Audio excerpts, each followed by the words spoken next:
Bom, aproveitando que nós acabamos de falar de algumas operações bit a bit, esse é um bom ponto para se falar de overflow e underflow. Quando a gente uma variável, quando ela é armazenada, né, ela é limitada pelo tamanho daquele tipo. Né? Então, por exemplo, char é um byte, ou seja, são 8 bits, né? Que é exatamente o que a gente estava representando nos exemplos aí de operações de deslocamento bit a bit, aqueles 8 bits ali apenas. Né? Aquilo ali, no máximo, você consegue representar um número que vai, se ele tiver negativo, né, ele vai de menos 128 a 127 positivo. Né? Ou você pode ter o unsigned char, que aí é o limite dele máximo, vai de 0 a 256. Essa, essa limitação, ela gera um problema, que é quando você está fazendo alguma operação, e aí vamos imaginar uma operação com inteiro para ficar mais fácil, né? O inteiro também tem essa mesma limitação, só que ele tem 4 bytes, 32 bits, e que varia de máquina para máquina, tá? Em geral, né? 32 bits. E no caso de inteiro, né, você tem um limite que pode ser ultrapassado dependendo da operação. E se você armazenar um número grande demais, aqui você pode ter uma operação de overflow, né, ou de underflow, que é quando você atinge esse limite inferior. Tá? Então vamos dar um exemplo aqui. Aqui está um código em C em que a gente tem a criação de um inteiro do tipo short int, né, uma abreviação ali, e a gente deu o limite inferior aqui que ele pode ter, que é menos 32.768. Né? Então, vou imprimir aqui o valor, tá vendo? Né?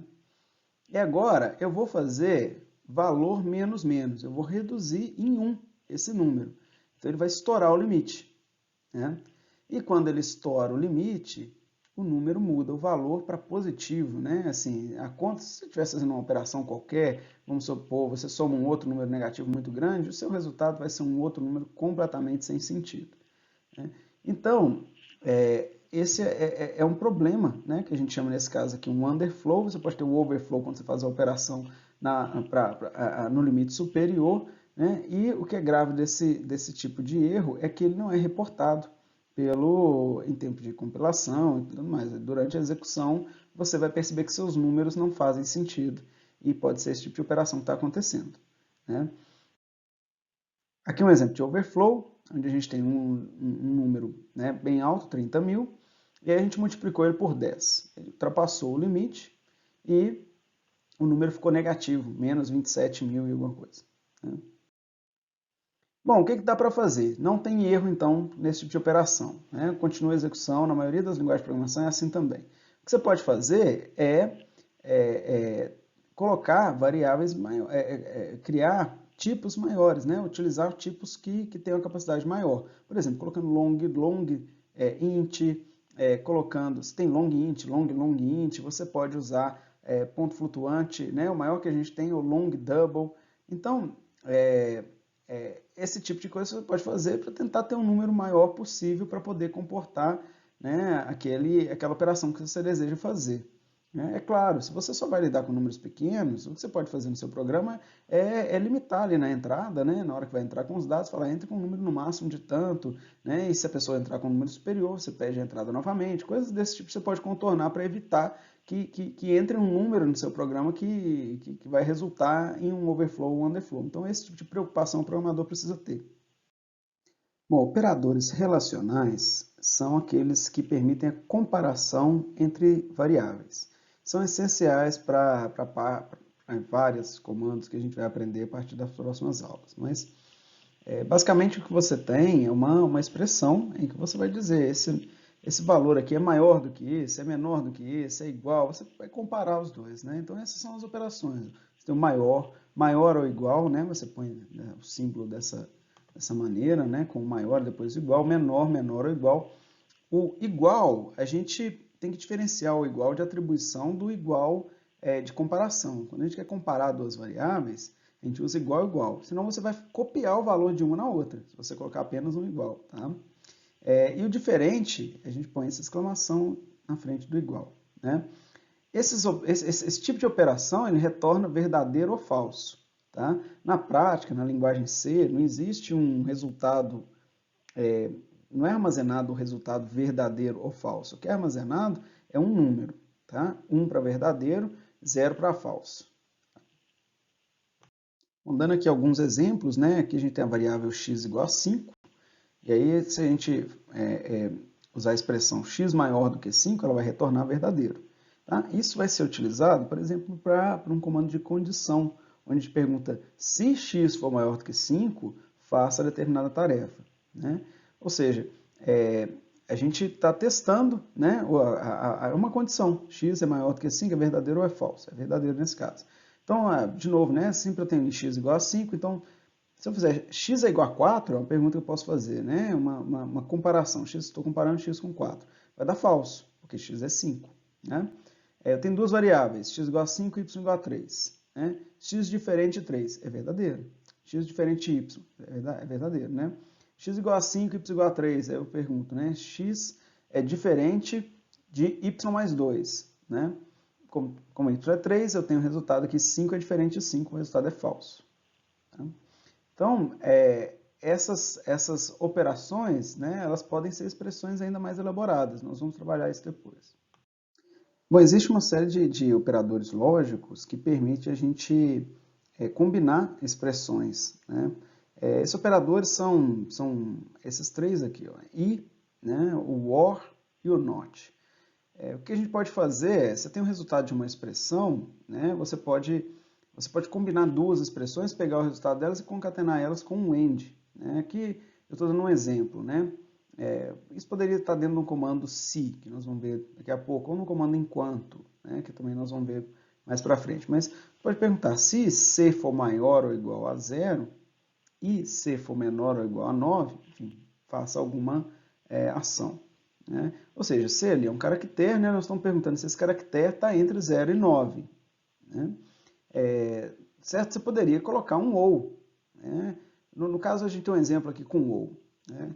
Se A for igual a F ou B for diferente de 32. Quer dizer, tá vendo? Você pode combinar isso de diferentes formas. A gente poderia combinar as duas de cima, aquela que a gente usou AND, com a que a gente usou ou, e a gente pode inclusive colocar negação. Quer dizer, imagina que você tem uma expressão do tipo, enquanto tal coisa for verdadeira. Se você quiser mudar isso para enquanto tal coisa for falsa, você pode simplesmente colocar um not na frente daquela condição, ou seja, passa a ser enquanto não for verdadeira. Né? Você pode utilizar o operador not com isso.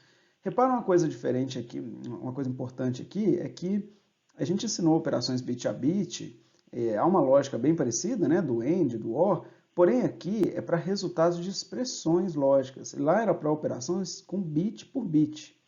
Então, aqui a gente usa dois is comerciais, a gente usa dois, né, desse caractere do OR aqui, né, para poder diferenciar o que é o OR de uma operação bit a bit do OR de uma operação lógica. Tá? Que aqui é para combinar expressões. E lá vai fazer uma operação bit a bit com os números. E a mesma coisa com o i. Né? E a gente tem o operador NOT aqui, que é esse. Lá na operação bit a bit, a gente tem o NOT bit a bit, que é o till. Né? Ele nega todos os bits daquele número. Tá?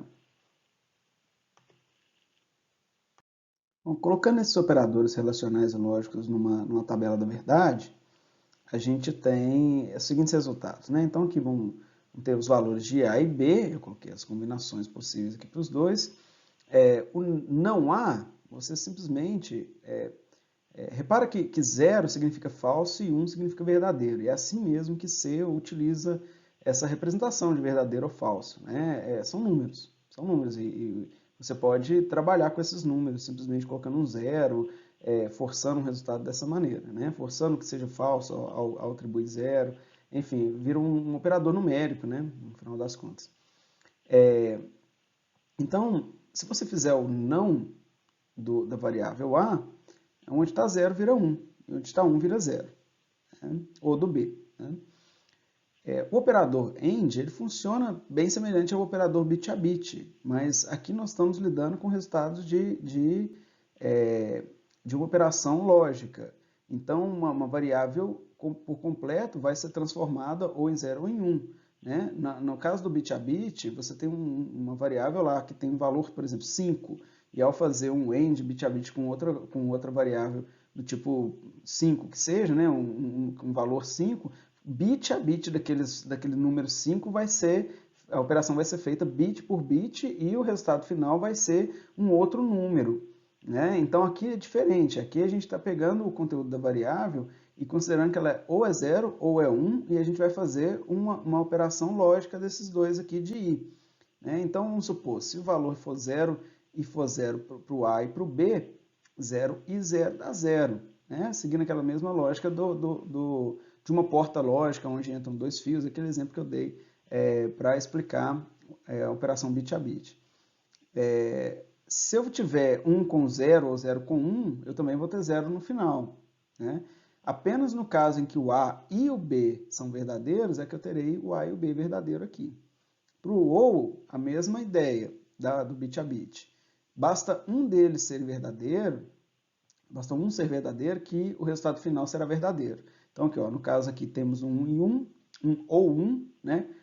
1 ou 0, 0 ou 1. Nesses três casos, nós tivemos o resultado final como 1. Né? No 0 ou 0, aí não adianta. Todos dois são 0, o resultado final é 0.